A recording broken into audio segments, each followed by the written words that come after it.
Hello, folks. Relost with John Rithlin. I'm John Rithlin. While Cassie does whatever the hell she's doing back there. Okay, she's eating dinner, apparently.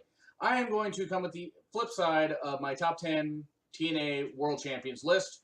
And basically, this is going to be the worst kind. This is including, in case those of you that have not seen the best one yet, because as of right now, it's currently uploading, but by now, you would obviously be seeing it.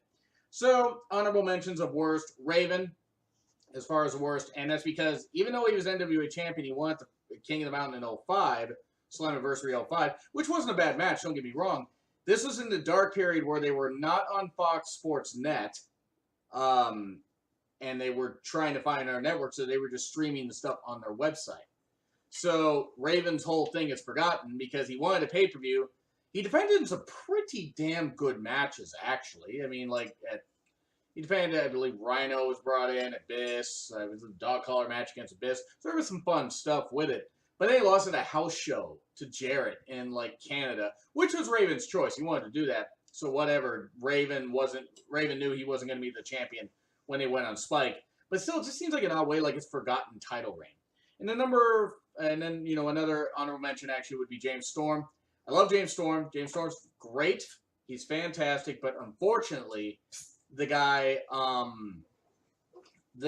for having a 2-week reign, it was not a good idea. I mean, it was a great pop. It was great seeing beat Kurt Angle.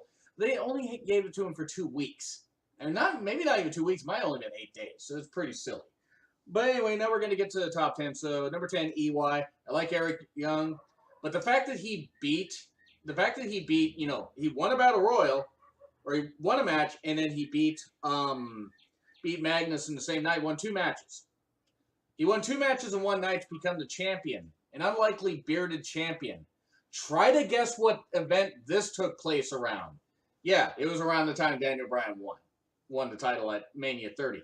I don't know if TNA taped this stuff before and they were just showing it, like from a month before. I don't know. I don't care. It's just the timing of it was just really bad. EY really did a good job as champion. He really did. But his title reign's forgotten because it was a couple months, and he did a good job defending it, but then he lost it like in really lame fashion, and then flip-flop from face to heel and stuff. It was bad. But EY still, it was great seeing him as a champion, but it's just not booked right.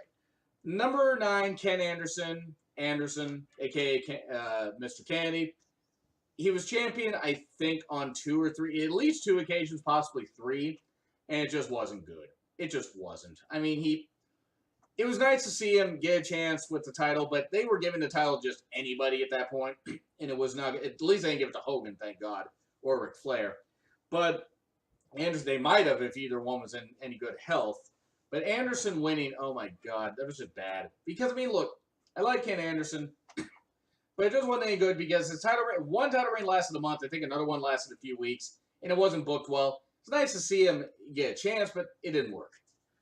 Number 8, RTruth, because Ron Killings and world champion don't go hand in hand. It just wasn't good. It was crap.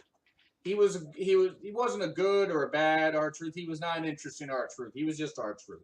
He was actually Ron Killings at this point because he wasn't RTruth till later. But he was Ron Killings, and it was just bad. Ron the Truth Killings is, I believe, what he called it. It was bad. It was just bad. I mean, he beat Ken Shamrock and then lost it to Jarrett. It was just, okay, great. He was a champion. Didn't matter. It just was crap. Number 7, Abyss, because he held it for all of 2 months, beating Sting at Genesis 06, holding it till, I believe, Final Resolution 07, and then he wasn't the world champion ever again. Unless I missed something. He's only been the world champion one time.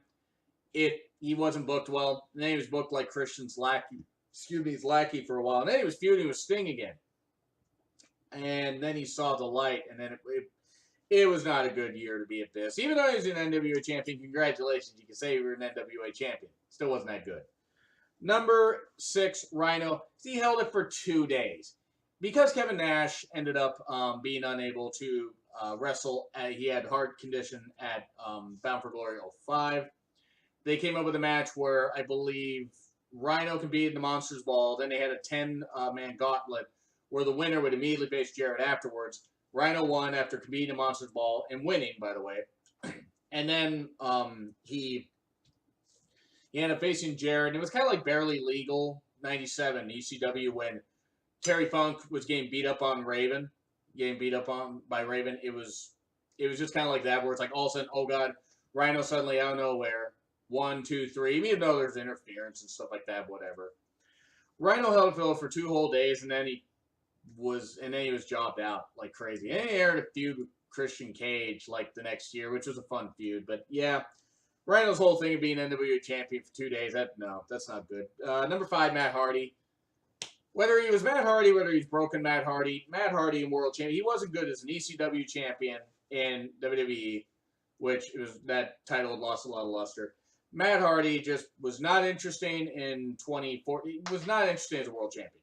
His broken phase was bad, and then Drew Galloway cashed in this Feast or Fired thing. Imagine where that concept came from. And won the world title soon after. In the Claymore. But yeah, Matt Hardy, not an interesting world champion. The character is one thing. It's different. I will give him that, even if it makes no sense. Even if what he says makes no sense. But still, him as a world champion, come on. It's Matt Hardy. He's the Jannetty of the Hardys. Number 4, RVD. Because RVD came in and steamrolled AJ Styles and beat him for the title. Now, apparently, that was not RVD's call. That was Creative's call, a.k.a. what Hogan wanted done. Hogan and Bischoff, which was stupid. They could have had a competitive match, and then RVD could have beat him, which would have been fine. But yeah, RVD literally just ran through AJ. I mean, he got in a little bit of offense, AJ did, but RVD then just beat him. And RVD was on a limited appearances date. So, okay, he wins the titles right after Lockdown 2010. The idea would maybe be to go to Bound for Glory with this. Well, his dates were already up, like in August. So he had to be injured by Abyss, beaten up with a bloody bat, or beaten bloody with a bat, like a barbed wire bat or nail bat. It was one of the two. And then he faced Abyss at Bound for Glory 2010, and it was not good. RVD is a world champion. Look, he wasn't a good WWE champion, whether you feel he should have been busted for pot possession or not. He also had pills. I don't care how hard the road life is. You get busted with that stuff, you kind of go down. Unless your name is Brock, and then you can just get tested and, get fired, get released or suspended by the US ADA, but because you're a part-timer, they don't test you. Ha-ha. But this is before that, and RVD is a TNA champion in 2010. Come on. He didn't care. He didn't care. And it was obvious. Number 3, Mick Foley. Look, Mick Foley, no. By 2009, I mean, he couldn't even really move all that well in 2005. He wrestled a couple good matches against Orton, especially at Backlash 04. And him and Sting had a pretty good match at Lockdown 09, given the limitations in their age and their mileage, and the fact that neither man should have been climbing the damn cage. But Mick Foley, world champion, come on. He beat Sting there and then held it for a couple months and lost at Slammiversary 09. It was not good at all. He was not any good as a world champion. It was bad. It was a really dark time for TNA. Number 2, Chris Sabin. Chris damn Sabin. I love Chris Sabin. He's great in tag teams. Him and Alex Shelley are great as the Motor City Machine Guns. And then he cashed in Option C and beat Bully Ray for the title. And he held it for a few weeks. That was horrible. Absolutely horrible. Nothing against Sabin. I mean, he was great because he injured the ACL in the same leg, I believe the same knee, twice. So he missed a couple years of his career, or at least a number of months out of each year. It's just a shame that happened, but him as a world champion, no. They were trying anything to spark the ratings, and it didn't work. Chris Sabin, world champion. Like the guy, great talent, but just not world champion material. And number 1, Jeff Hardy. Because Victory Road 2011. That's all you need to say. The guy was a world champion. They tried to make him a world champion in 2004. That didn't work because they realized, oh, God, he doesn't have his head screwed on straight, so they changed the whole thing, and Jarrett beat him in a ladder match. And he wouldn't really compete for the title much after that.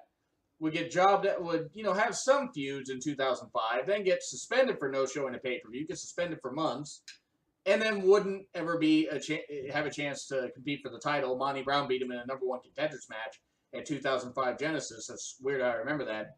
But yeah, he was made the champion in 2010 Bound for Glory. Then the whole Victory Road 2011 thing happened. They gave him the title a year and a half later. That didn't work very well. Him as a world champion, he created the ugliest belt when he was champion, especially, when he tried to be a heel. It was awful. Oh, guys, it was awful. So Jeff Hardy, Brother Nero, whatever the hell, that's why he's number 1. Anyway, that is my list. Do you agree? Do you disagree? You feel free to like, comment, and subscribe. Follow me on Twitter at the link in the description. It's been Real Honesty with John Ritland. I'm John Ritland. I'll see you soon.